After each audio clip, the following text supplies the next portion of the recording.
Praise God. Ato na sab nga mapadayon mga igsoon ang ato nga paghisgot og pagtuon sa pulong sa Ginoo. Kamusta man mo? Kung pinaot nga panalangin grasya kaluoy sa atong langitong Amahan sa gyapon manaw ta atong tanan og welcome ning another time of Bible study ning programa tang The Sovereign Grace Hour. Sponsor kini dining mga iglesia sa Davao City, Sovereign Grace Landmark Baptist Church, nga diin inyong ubos nga alagad Andres Atop Jr., mao ang under shepherd nining maong iglesia.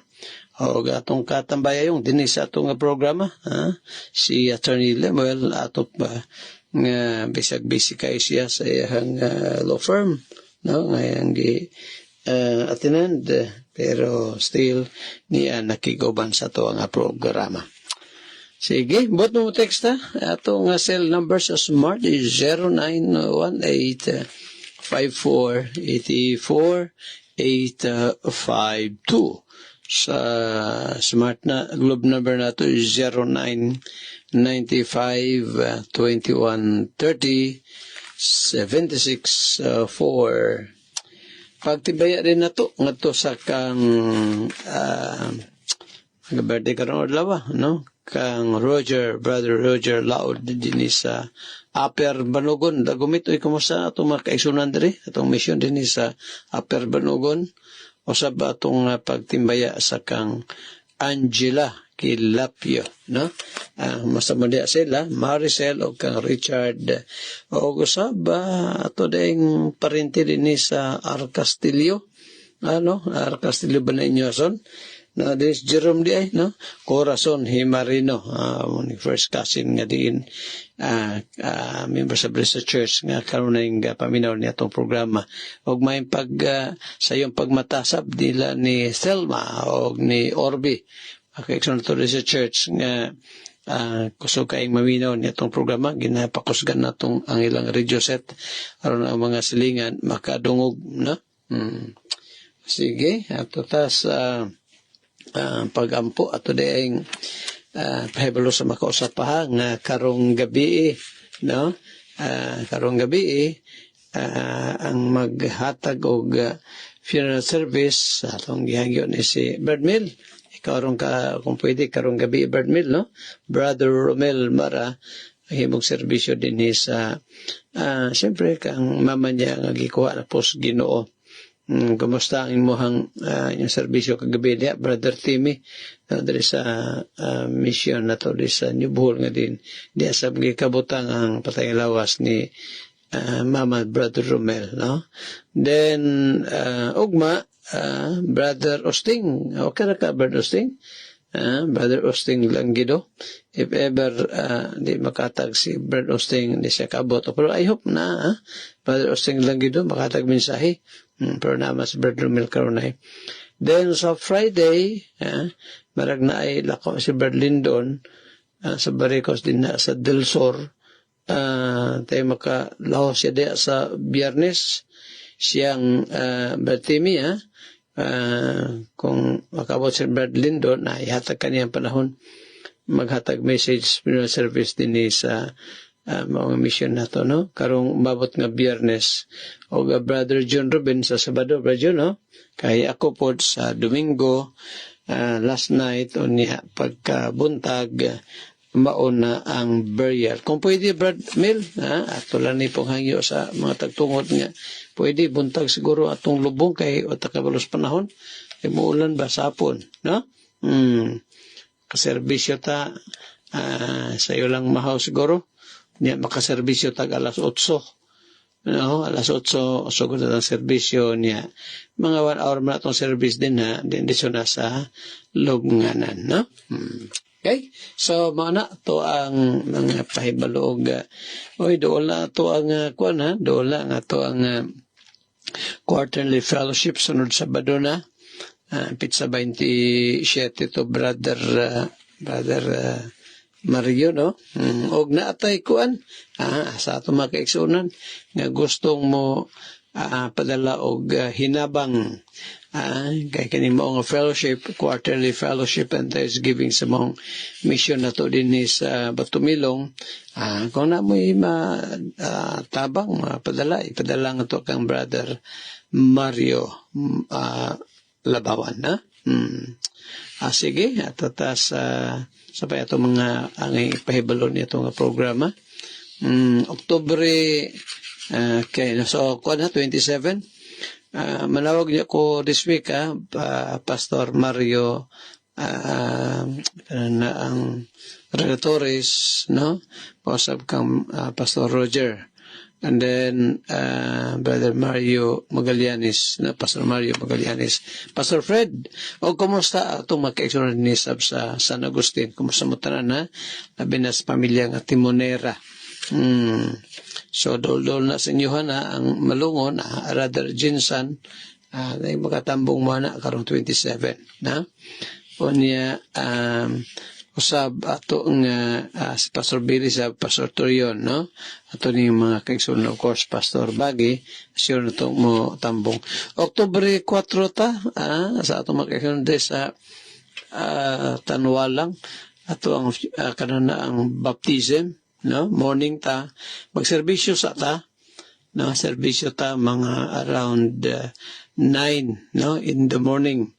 Na sa mga magpabautismo, kuan daw, confirm daw ni kuan, confirm daw ni brother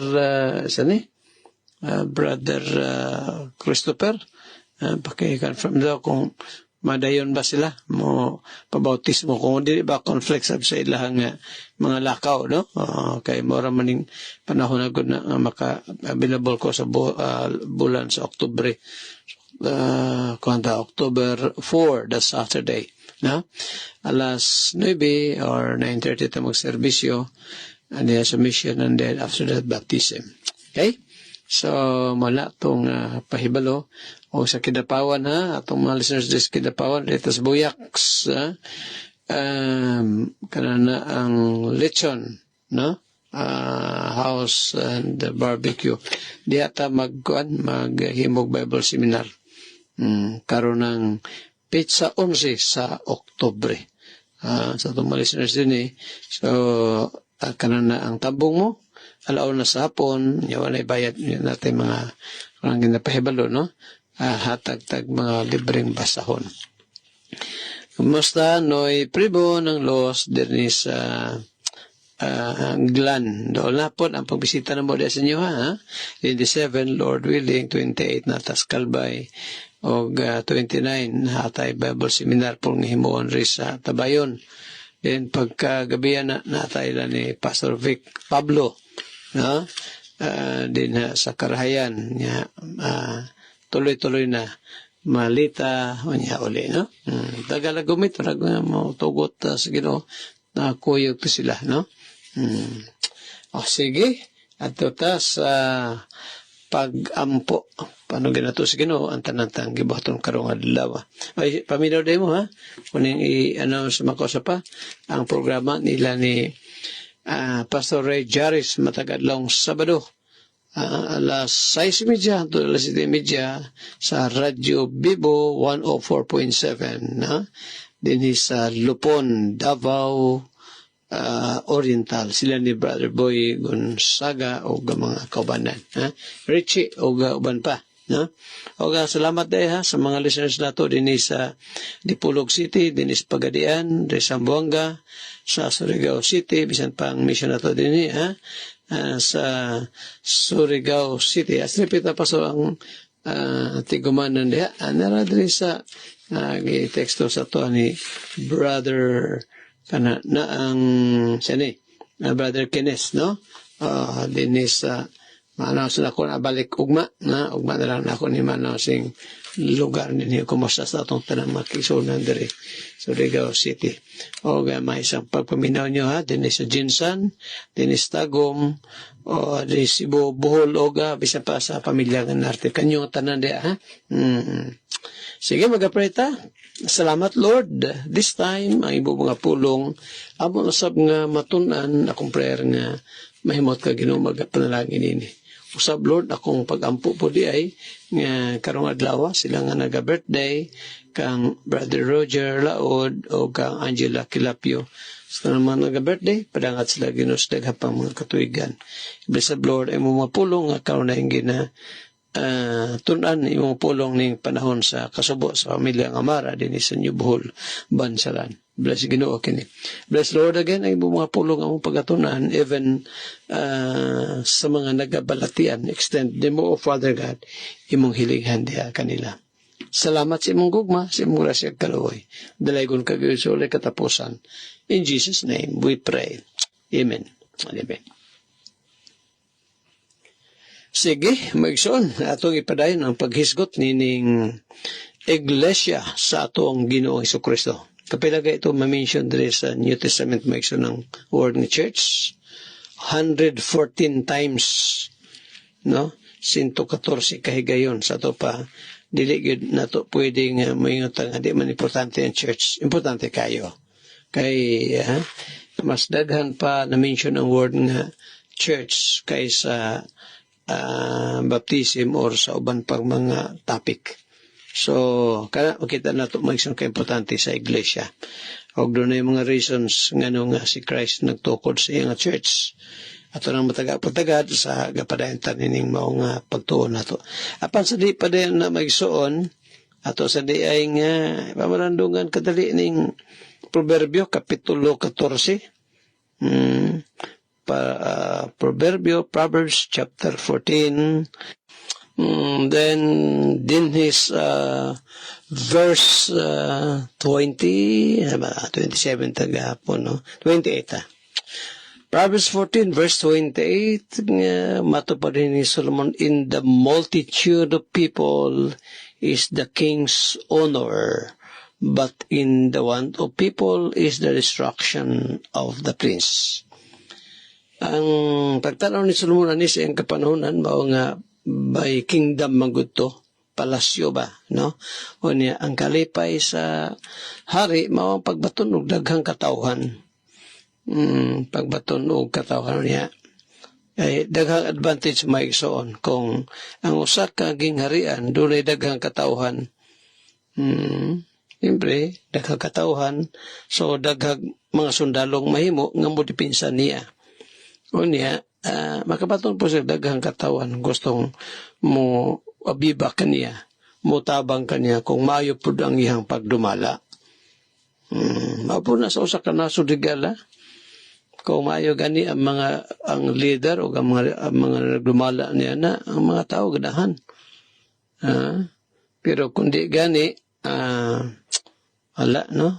Sa second prize din mao po sa kawad ag katawhan ganing prinsipe mao'y distraction sa ihasab nga kanang puy-an or diha sa palasyo nga din naa sa dinha.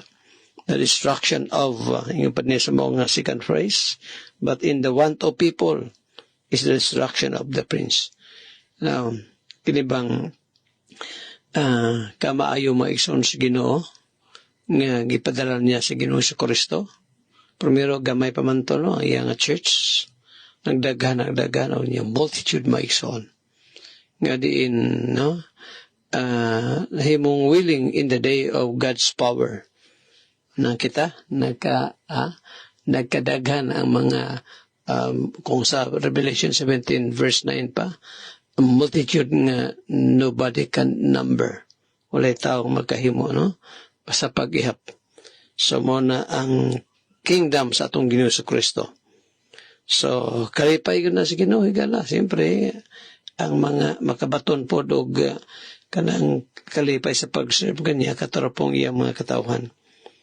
Manidre, no? Sa mga verse, in the multitude of people is the king's honor. Ang atong hari nga gialagaran o lain kundili si Ginoo sa Kristo. O niya diya siyang kingdom kayang church mo may nagdumala sa mo may kanabang administrator sa kingdom sa Ginoo. So diya siyang kingdom mga igsoon, no? Dili mahihap ng katawhan. Salamat kita kung nasayb ka higala, apel nining maong gingharian sa Dios.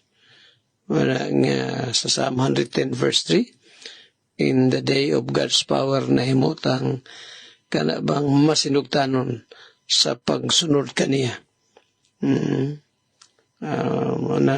Ang tao basta isave sa Ginoo, na siya, ganana sa pulong sa Ginoo, maminaw na siya. Niya kung unsa ang will sa Ginoo, ginatinguha na to sa pagsunod. O mao kana ang kalipay sa Ginoo.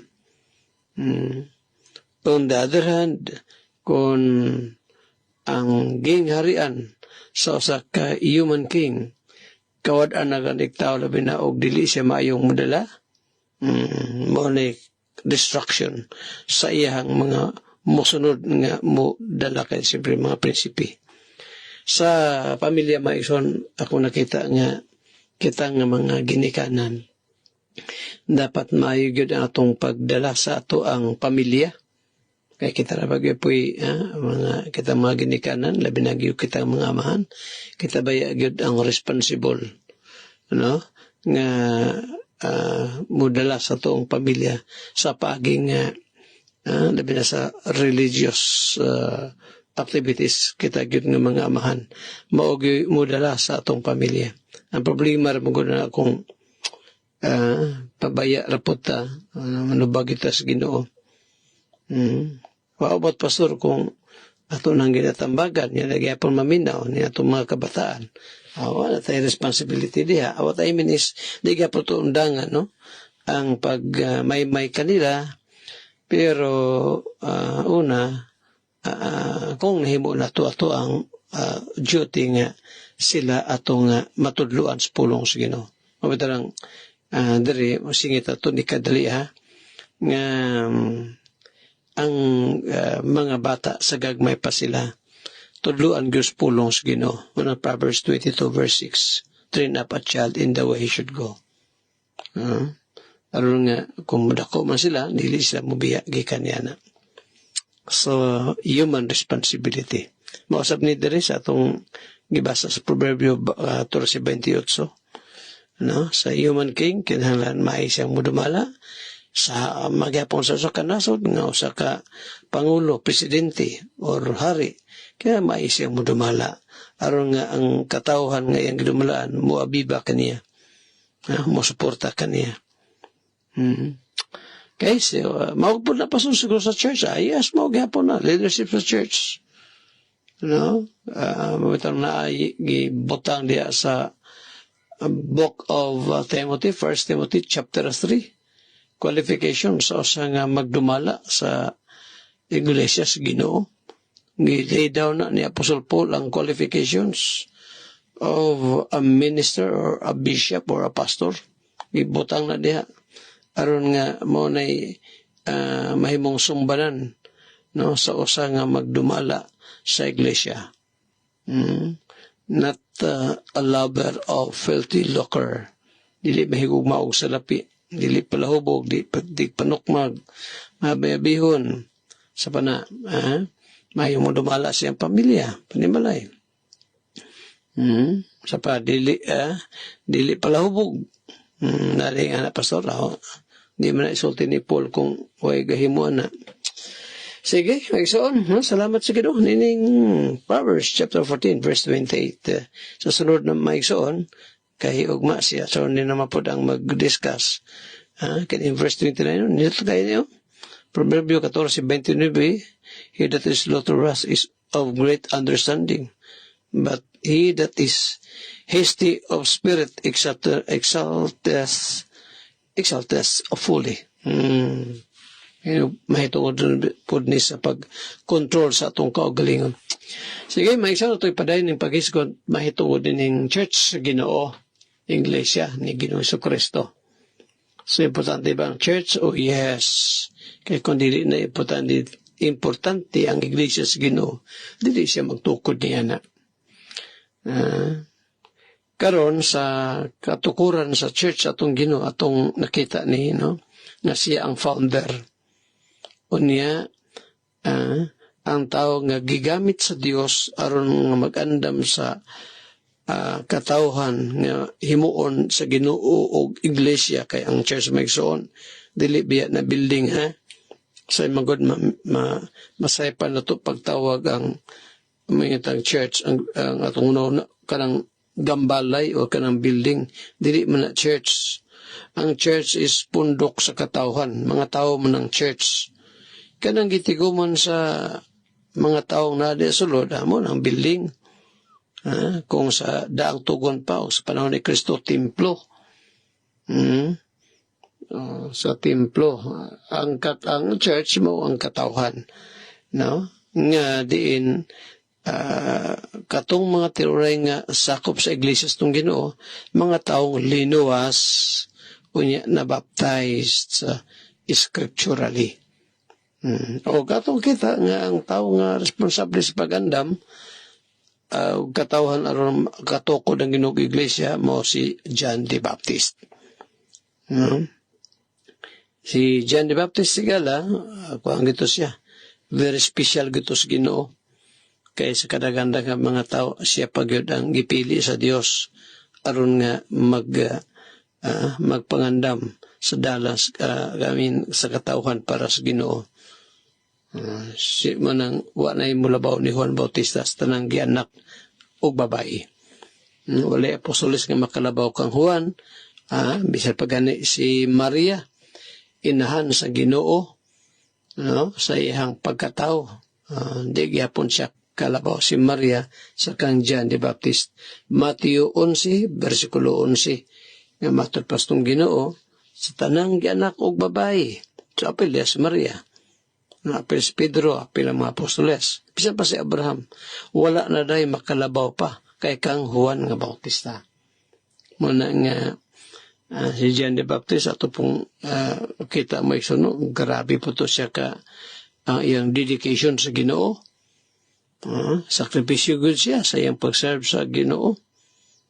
Yan na niya ang gitawag humility, pagka-humble, pagka-mapainom sa anon. Nga sa diyang nahimamat niya Ginoo, yun yan, bisang gali daw paghikot sa liston sa sandalyas tong Ginoo, dili daw siya takos. Gisulti na ni John, John chapter 3. Birato na taong kadali. Ako sa nang balikan maikson kung kaysa ning tao, unsay karakter ning taong gigamit sa Ginoo mightily, no, sa pag-prepare sa iyang church. Ipan ni John the Baptist din sa verse 29, no? Another 30. He, that refers to Christ, must increase, but I must decrease. Kita maison, magpahambugay, no? Pero si John the Baptist, wala, di gito siya. Kaya makita siya nga kalabang spiritus pagka-hambugero. Iyon niya si Kristo kaya uswag daw, sometimes siya magakunhod. He must increase, but I must decrease. Now, niyagyo sa ito pag-andam ni John the Baptist gani, mga igsoon, ang katawan aron magtukod si Kristo sa iglesia.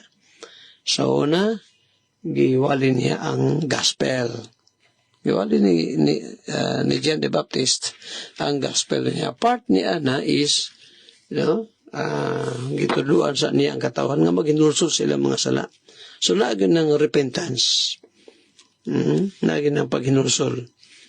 Na imbulong mo sa itong programa nga nung ginamention na ito na repentance toward God because it is commanded.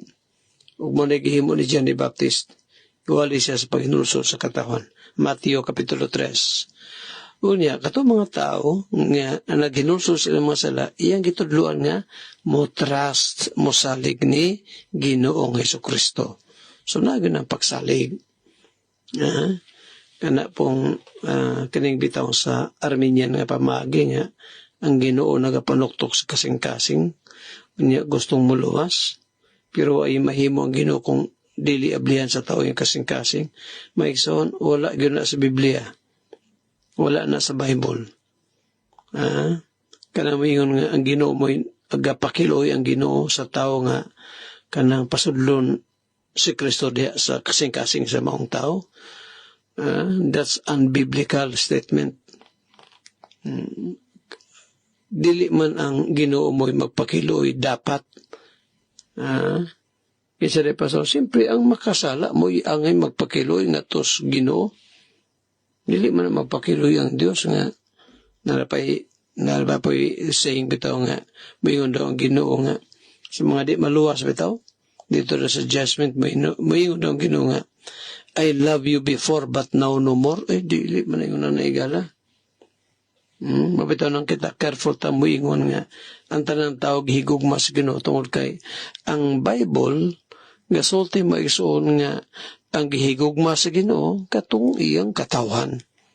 Katong mga dili niya katawhan, wala gito'y apre sa gugma sa Ginoo.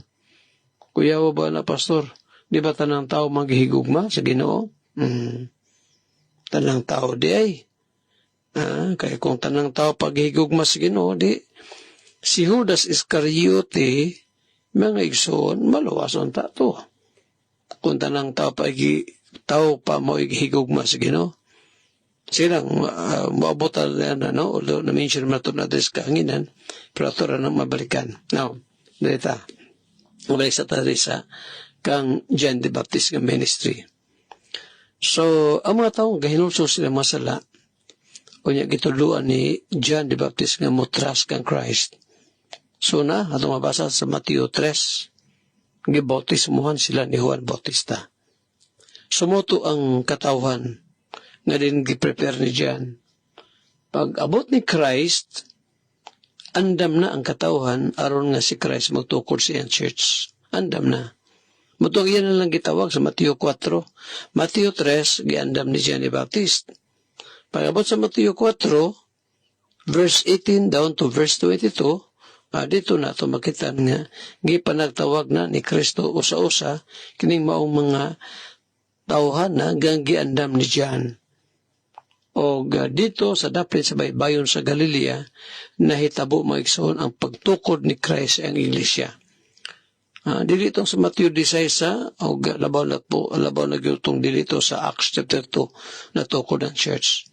Sa rapid day pastor natukod ang church, dito sa daplin sa baybayon sa Galilea, sa diyang gitawag ni Kristo ang unang upat ka maturunan nga giandam ni Juan.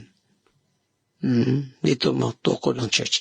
Wala tayo oras ato ni pa rin magsanugma. Salamat sa iyong pagkuminaw. Again, higala kong pagkamasay, by misay, repent, trust Christ as your Lord and personal Savior. Hantod ugma, samang takna, samang istasyon, inyong higalas kahanginan, Andres Atop Jr. o Attorney Lemel Atop. Manamilit kami magaingon ng Diyos, magapanalangin, kanatong tanan, daghang salamat. Sige, maison, ato ta sa atong padayang paghisgot o pagtos pulong sa Ginoo, sa di pa ta maghisgot nining Isaiah 53, bato ning subdan gapon sa 52, may tungod sa kamatayon sa atong Ginoo Kristo, nga mo ni ang hisgutan din sa Gospel of Isaiah nga gibasa sa Eunuco. Ato sa di ay kadali maison ng meditation for today, ang atong pagpamalandong sa pulong sa Ginoo, sort of our meditation for the day, no? Gahapon kung himduman ang katong Proverbio 11 versikulo 4. Karong gutlo leta sa Proverbs chapter 14 and then verse 15. Nga nagkana yun. The simple believeth every word, but the prudent man looketh well to his going. Ang simple rin mo igsoon, gihubad ni sa lain nga version sa Biblia, si Buhano nga buang-buang. Ang simple din yung padre sa maong Biblia nga, ang bagong maayong balita Biblia, nga paghubad matod pa ang buang-buang motuo sa bisag unsa. So kanada naisulti sa to niya, tuhan pulay na to, bisag walay mga ebidensya pamatuod, may amo ba nangawat ba na siya niya, nga liro na suko na itong tawahan na, kaya wapauta nga, so yan itong pasangin lang kawatan na, motor, pudayon ta, no? Dapat di ay dili ko na magsoon. Kung naisulti ito, mention ito na ko itong programa sa kahanginan dugat taon-taon ng panahon. Kung nagani isulti balita ito, katunga lang atong paminawan, unya, di pa gyud ang katunga ng atong paminawan mo atong tuhan, 1/4 pa lang gyud ana. Katunga sa istorya, nga katunga pod sa atong napaminawan, katunga na po sa atong paminawan, bali 1/4 lang. Sa whole story may isang 1/4 ay itong tuwan na. Ang 3/4 dili pa. O sa mo ito, Pastor? Asosyon sa. Kaya mo ninyo sa itong ibasa, ang simple daw, ang buang-buang, mutuos tanang. Mutuos sa bisan unsay isulti. Apan, yun din but the prudent man looketh well to his going. Apan, ang maalamon nga tao, magbantay sa iyang lakang manipagkahubad. Uga tama ni. Ang tao ba nga maalamon, iyang gina-consider, iyang ginatanaw, unsay mahimong resulta sa iyang mahimong desisyon ron. Mo ng taong maalamon. Mabuto na ka ng mutake o drugs, ka na bang mga gibawal nga shabu, marijuana, o sa panadiha. Ang taong mutake niya na, di yun na siya maalamon.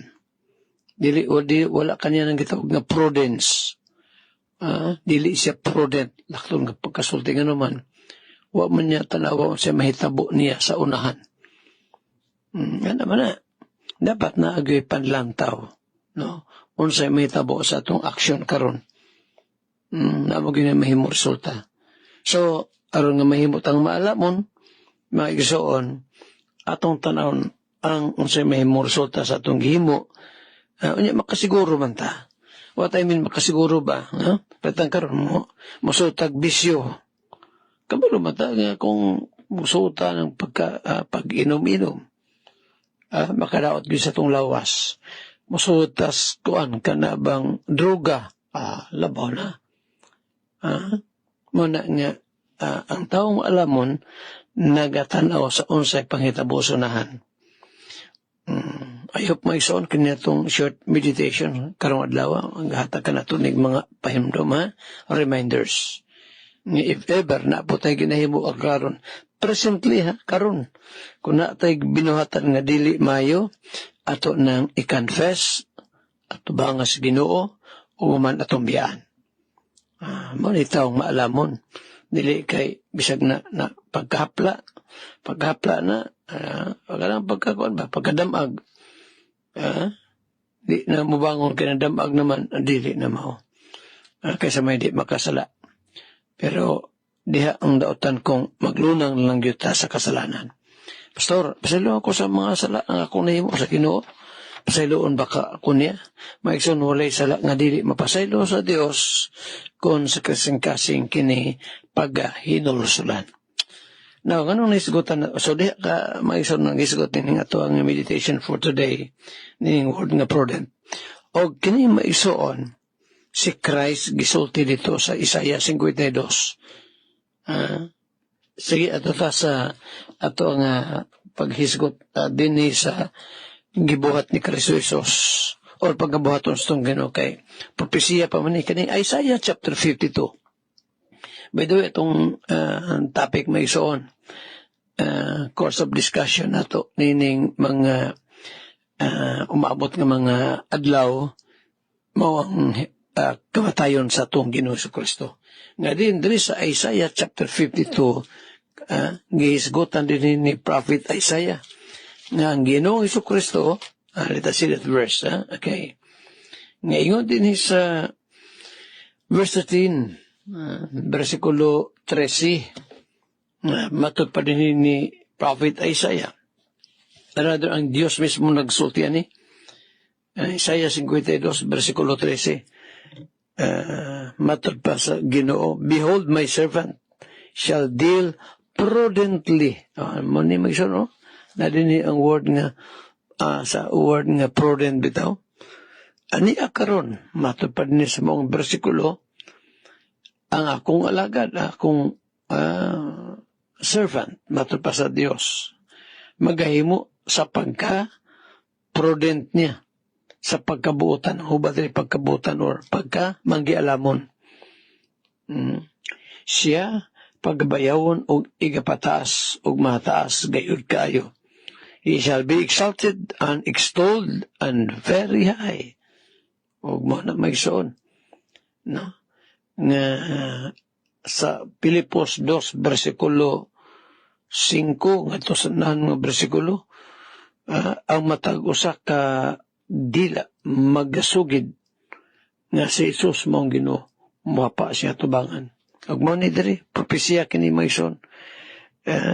He shall be exalted and extolled and be very high. Kana tungod kay nahimuot pagayo ang amahan sa gibuhat sa iyang anak Ginoong Kristo. Nga diin many times gisulti sa Bible maysoon nga niingon ang amahan atubangan sa maturuan ni Christ. This is my beloved Son. That refers to the Lord Jesus Christ.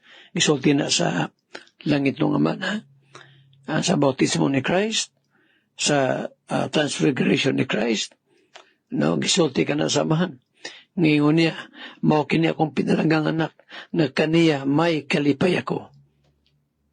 Mga igsoon, diri sa atong gibasa karon Isaiah 52. Verse 13, naghisgot kini kang Christ, o nganong ipataas sa amahan ang Ginoong Kristo, to kay gituman niya ang kabuton siyang amahan. Gani miya ni si Kristo Jesus, dili pagtuman siyang kabuton, kundi sa nagpadala kaniya. O tanawa ang verse 14, Isaiah 52:14. As many were asked to need at thee, his visage was so marred more than any man, and his form more than the sons of men. Sama daw sa kadaghanan, alang hibulong kanimo, ang iyang naong, nasamad-samaran gayud labaw kaysa bisan kinsa nga. Ambungan gani sila, physically handsome, gid ang mga Hudyo. Ang ilang kabayanan, maugyapon mga maanyag. Pero tungod sa pag-antos ni Christ, ingon pa sa pipila higala ka mga magsusulat nga nahimong laksot, dili na gwapo ang Ginoo physically. Tungod verse na pasod sa next chapter sa Isaiah 53. Kaya sa atong gibasa ro diri bersikulo 14, ang iyang naong ni Christ, verse 14, Isaiah 52:14, ang iyang naong nasamad samaran gayud labaw kay kang bisan kinsa nga tao. O nga naman to. O labi na itong pasaan siya sa cross. Kaysa may di masamad samaran anang bunal-bunalan.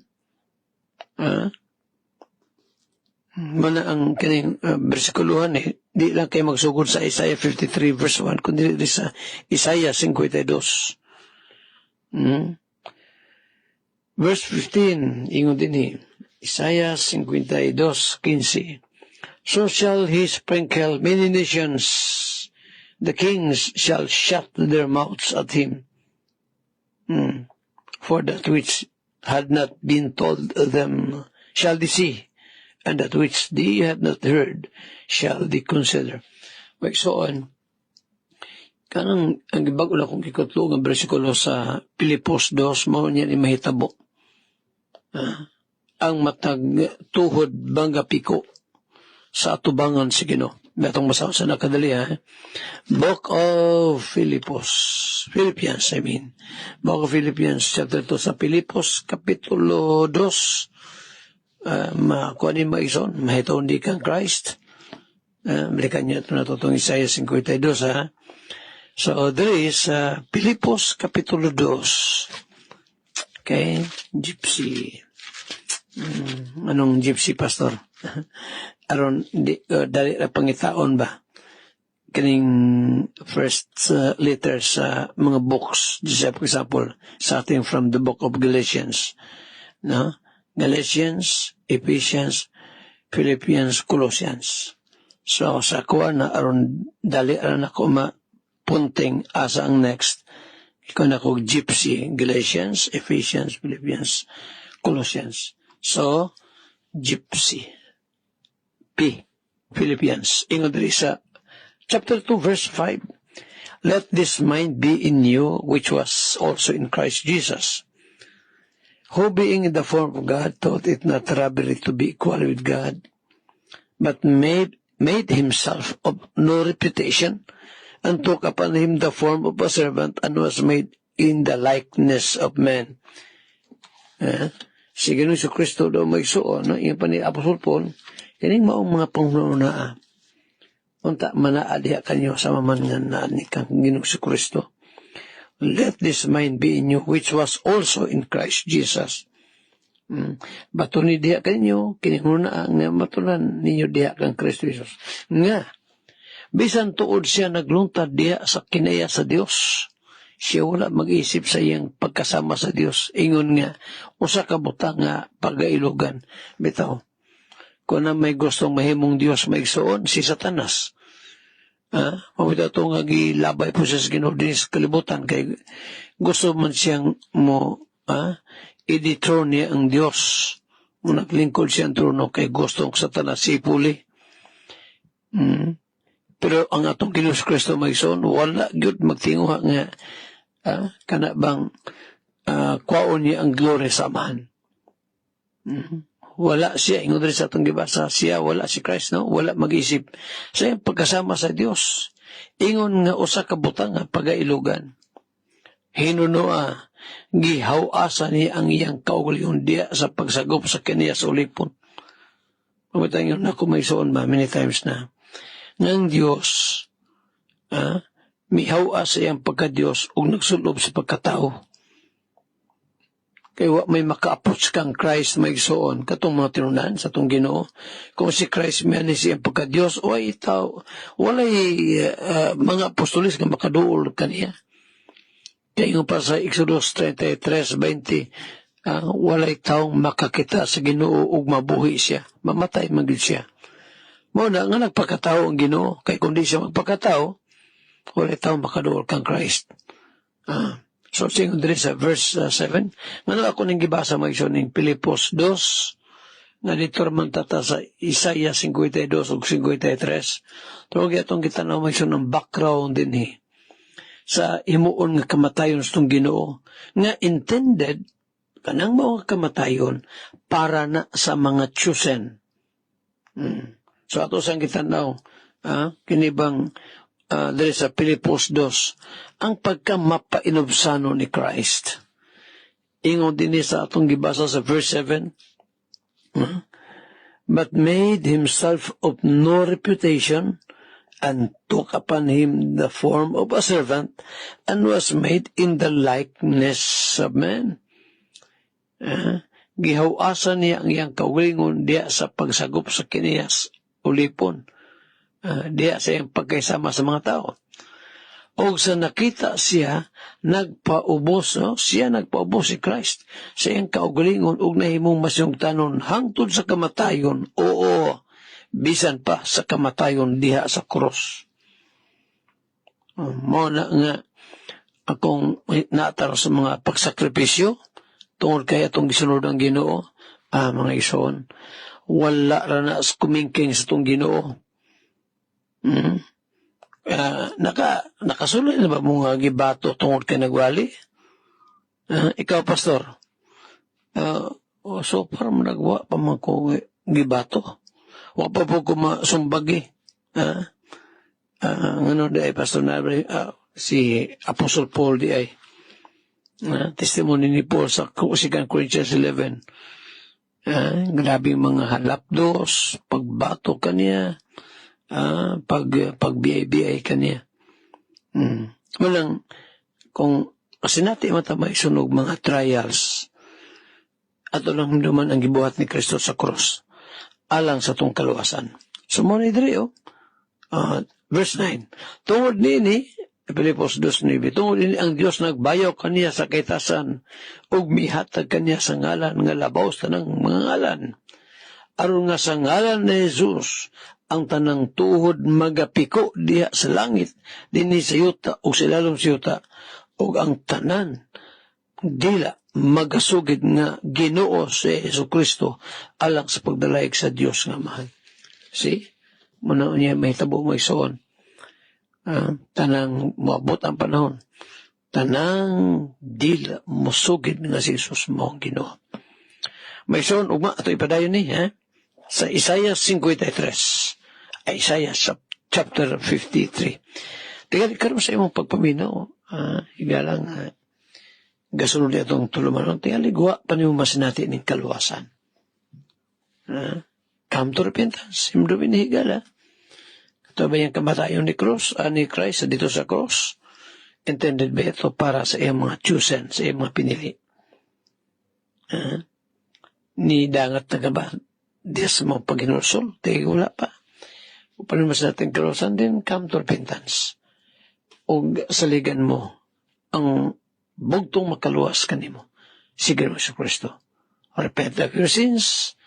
Trust Him as your Lord and Savior. Hantod ugma sa samang takna ug sa samang istasyon inyong higalas kahanginan. Andres Atob Jr. manamilit, magaingon ang Dios, magapanalangin, kanatong tanan, daghang salamat. Salamat sa Ginoo sab sa iyang mga kaayo nga ni kanato. Ug salamat sa Ginoo pinagi sa iyang alagad si Pastor Andres Atob Jr. nakadangat kanato ang mga pagpahimangno nga mga gikan sa mga pulong sa Dios diya sa balang kasulatan. O salamat sa Ginoo kay nining tanan. Okay, ako ang pagtimbaya sa tanang naminaw nining taknaa sa kabuntagon kutob sa maabot nining ato ang sibya no sa ato diri sa Facebook. Salamat sa Ginoo sa kahigayonan o oportunidad no nga ato ang napaminawan ng pulong sa Ginoo once again. Okay, shout out sa tanang naminaw nining kabuntagon og dinhi nagpaminaw sab sa ato ang live. Dinhi si Brother Christopher Tanduyan Kalipsan sa Barangay Tanulang Sulok, Davao del Sur. Sister Nancy Atanuzo nga naminaw sab.